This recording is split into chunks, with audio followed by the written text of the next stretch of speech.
high in the frozen spine of the mountains, where winter ruled more than half the year, and mercy was rarer than warmth, the hardest mountain man agreed to a marriage he neither wanted nor respected. His cabin stood alone against the snow, like a scar on the land, and so did he, silent, feared, untouched by tenderness for years. The offer came without romance or ceremony.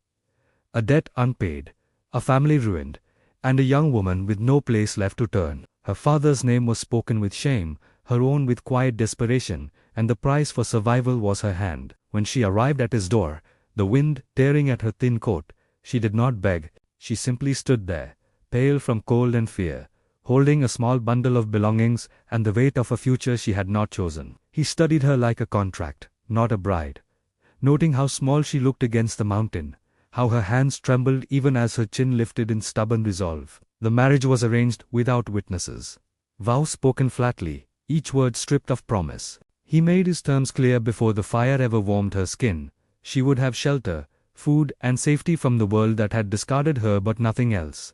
No affection, no expectations, no love. She agreed with a nod, swallowing whatever dreams she once had, because hunger and debt leave no room for pride. Inside the cabin, the air was heavy with silence, broken only by the crackle of wood and the howl of wind outside. He went about his routines, treating her presence like an inconvenience he'd learned to tolerate, while she moved carefully through the space, as if afraid to leave a mark. That first night, as she unpacked her few possessions into a narrow room barely more than a storage space, she pressed her forehead to the cold wall and let a single tear fall quietly, where no one would hear it. In the main room, he sat alone, staring into the fire, telling himself this was nothing more than business, that hearts had no place in the mountains. Yet somewhere beneath the frost and years of isolation, a faint unease stirred, though he refused to name it. For now, the marriage stood as it was, bone-cold, transactional, and bound by debt, soon aware that the smallest truth hidden behind a closed door would sue life. After the marriage settled into a rhythm as unforgiving as the mountain itself. And part 2 opens with the quiet tension of two strangers forced to share a roof without sharing their hearts. The mountain man rose before dawn each day, moving through the cabin with practiced efficiency, never looking at her longer than necessary, never offering words beyond what survival required. To him, she was a responsibility paid for, not a presence to be acknowledged. Yet she felt his distance in everything, the way he set her meals apart from his, the way he stepped outside rather than sit near her fire, the way silence thickened whenever their paths crossed. Still, she did not complain. Instead, she poured herself into work, scrubbing floors already clean, mending clothes worn thin by years of use, learning the habits of the cabin, as if they were rules for staying alive. She spoke softly, moved carefully, as though trying not to disturb a world that had never been built for her. At night, when the wind battered the walls and the cold crept through the cracks, she wrapped herself in blankets and stared into the dark, reminding herself that this was better than hunger, better than fear, better than being turned away again. The mountain man noticed more than he wanted to admit, how she never wasted food, how she flinched at sudden sounds, how her hands worked tirelessly even when her body was clearly exhausted. He told himself it meant nothing. That observation was simply habit, the same instinct that kept him alive in the wild. But unease followed him. Her quiet strength unsettled him, because it did not match the weakness he had expected from someone bored by debt. She asked for nothing, not warmth, not kindness, not even conversation, and that restraint gnawed at him more than pleading ever could. Some nights, as he lay listening to the storm and the faint sounds of her moving in the small room down the hall, he found himself wondering what kind of life had taught her to survive this way. He dismissed the thought every time, burying it beneath routine and distance, yet the truth lingered in the silence between them, though he had intended to keep his heart locked tight. The presence of this quiet, enduring woman under his roof was already beginning to shift something deep inside him, something he had believed long frozen beyond reach. Begin to undo everything he believed about strength, survival, and love. Begins on an afternoon when the mountain turns cruel even by its own standards. The sky darkening without warning, and snow falling thick enough to erase the trail back to the world below. The mountain man moves through the cabin with restless purpose, counting supplies, preparing for a storm that could trap them for days. When he realizes they are short on blankets, annoyed more than concerned, he pushes open the door to her small room for the first time since she arrived, expecting nothing more than folded clothes and borrowed space. Instead, he steps into a silence that feels heavier than the storm outside. The room is sparse, almost bare, yet carefully kept, and that alone unsettles him. Near the bed, partially hidden beneath a stack of neatly folded garments, he notices objects that do not belong to a woman planning a future. There are letters, worn thin from being read too often, their edges soft with age and grief. There is a faded ribbon, frayed at the ends, the kind meant for a child's hair. And leaning against the wall, carved from rough wood with trembling precision, is a small grave marker bearing a single name and a date far too recent. The air leaves his lungs as understanding strikes. This woman has already buried someone she loved, perhaps a child, perhaps the last piece of her former life. The marriage, the debt, her obedience, all of it, suddenly takes on a terrible clarity. She did not come to him hoping for love or rescue. She came because loss had stripped her of every other option. He backs out of the room, as if he has crossed the line he cannot uncross, closing the door gently, his hands shaking in a way they never had in battle or blizzard. When she returns later, he says nothing, but his silence has changed. It is no longer indifferent, it is burdened. He watches her move through the cabin, carrying grief she has never spoken aloud. And for the first time since the day she arrived, guilt sinks deep into his chest. The mountain has taught him many lessons about survival. But as the storm howls outside, and the truth presses in, he realizes it has taught him nothing about the quiet devastation of a heart that has already been broken. Unfolds in the days after the storm, when the mountain lies quiet under fresh snow and something just as heavy settles between them inside the cabin. The mountain man does not speak of what he saw, yet his behavior shifts in ways too subtle to confront and too meaningful to ignore. He leaves an extra portion of meat by her plate without comment, fixes the loose hinge on her door, and sets her boots closer to the fire at night, so they will be warm by morning. These small acts, insignificant on the surface, carry the weight of apology he does not yet know how to voice. She notices. Of course, how could she not? But she does not ask why. Years of loss have taught her that kindness, when questioned, can vanish as quickly as it appears. Instead, she accepts it quietly, her guarded eyes softening just enough to reveal confusion rather than fear. Slowly, words begin to fill the spaces where silence once lived.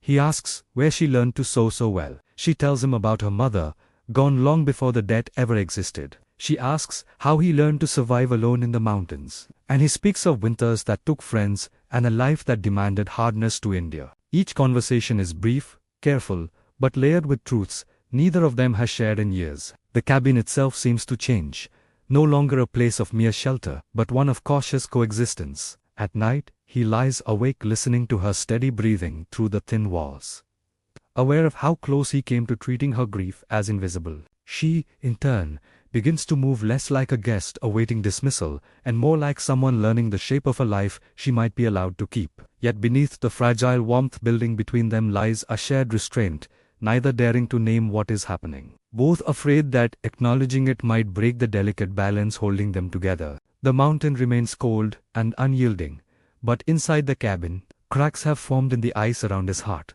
and through those cracks, something unfamiliar begins to surface.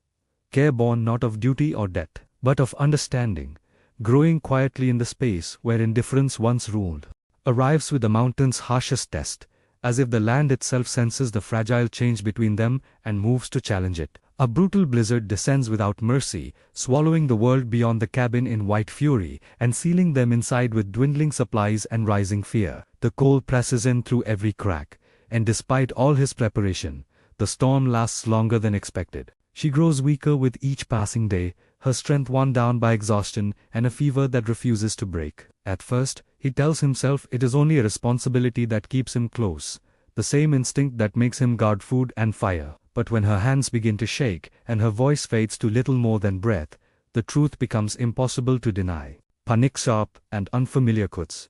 Through his practiced calm, he stays by her side through the night, feeding her small sips of water, wrapping her in blankets, whispering words he does not realize he knows how to speak. Memories of the small grave marker he saw in her room haunt him, and the thought of adding another loss to her story fills him with a dread deeper than any he has known. The mountain man, who has faced death alone, without flinching, finds himself bargaining with the storm, promising anything if it will spare her. When the fever finally breaks, relief leaves him weak, his head bowed beside her bed as the fire burns low. In her half-waking state, she reaches for his hand, not in desperation but in trust. And that single, silent gesture changes him. He understands then that her life has become bound to his heart in a way no bargain ever could. When dawn finally pushes through the storm clouds and light returns to the cabin, he knows the truth with terrifying clarity.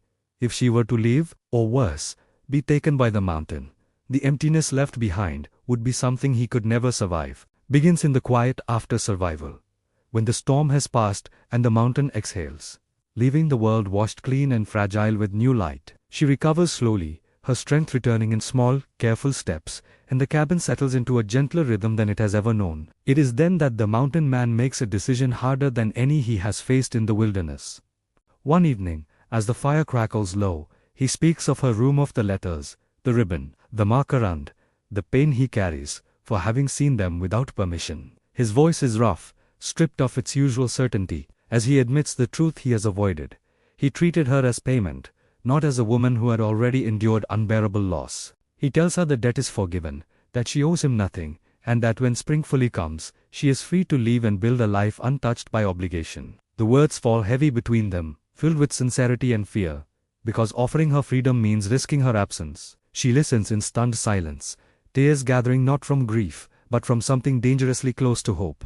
No one has given her a choice in a long time. She thanks him softly, unsure how to respond to kindness that expects nothing in return. That night, alone in her room, she weighs the offer, packing and unpacking her small belongings, torn between the safety of familiarity and the possibility of independence. In the main room, he sits awake long after the fire dies, bracing himself for the sound of her footsteps leaving at dawn. For the first time, he understands that love is not possession or protection, but the courage to let someone go without chains. Whatever she chooses, the bargain that brought her to his door is finally broken, replaced by something far more dangerous to a man who has lived his life in isolation. Genuine care, freely given, with no guarantee it will be returned, unfolds with the arrival of true spring, when the snow retreats from the mountain paths and the world opens again to possibility. She prepares quietly, believing his offer of freedom is meant to be taken, not questioned. Her few belongings are packed with the same care she has always shown, each folded piece a reminder that she has learned never to assume she will be allowed to stay.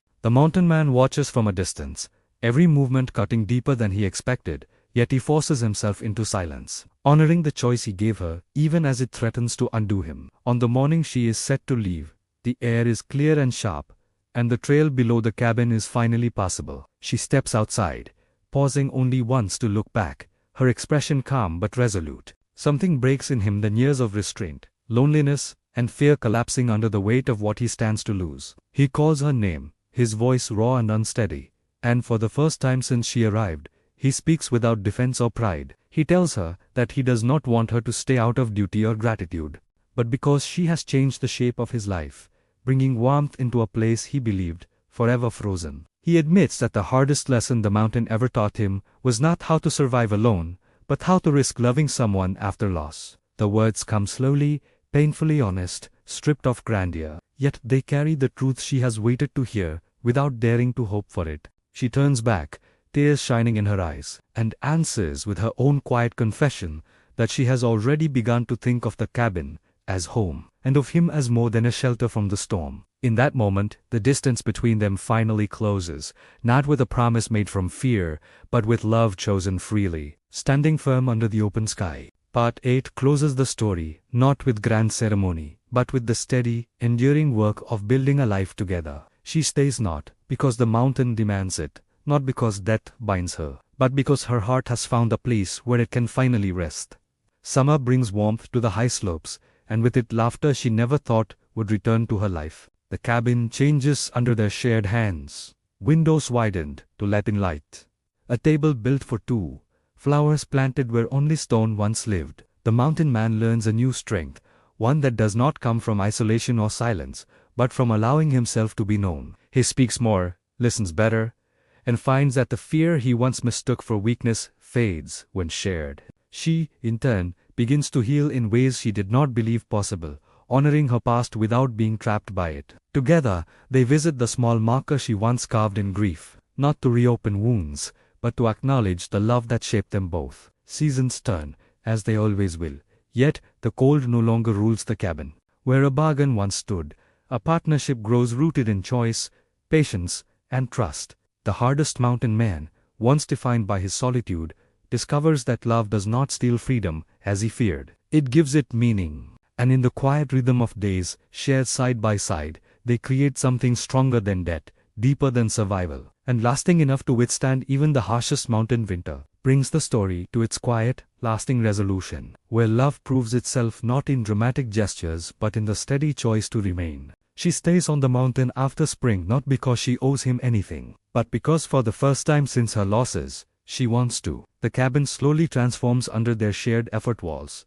Repaired, light let in, a table built where two places are always set. These changes mirror the deeper shift within the mountain man, who learns that strength is not measured by how much cold one can endure alone, but by how much warmth one is willing to share. He begins to speak more freely, his silence no longer a shield but a space for listening, and in doing so, he discovers parts of himself he thought the mountain had stripped away forever. She, too, heals in the rhythm of ordinary days, cooking beside him, walking the ridges, learning to laugh without guilt. Together they acknowledge her past, visiting the small marker she once carved in grief. Not to reopen pain but to honor the love that existed before this new one. The mountain remains harsh, winters still fierce, but the cabin no longer feels like a place of survival alone. It becomes a home shaped by patience, trust, and mutual choice. The debt that once bound them fades into irrelevance, replaced by a partnership neither expected but both protect fiercely. In loving her, the hardest mountain man finally understands that isolation was never freedom, and she learns that safety can exist without surrendering herself.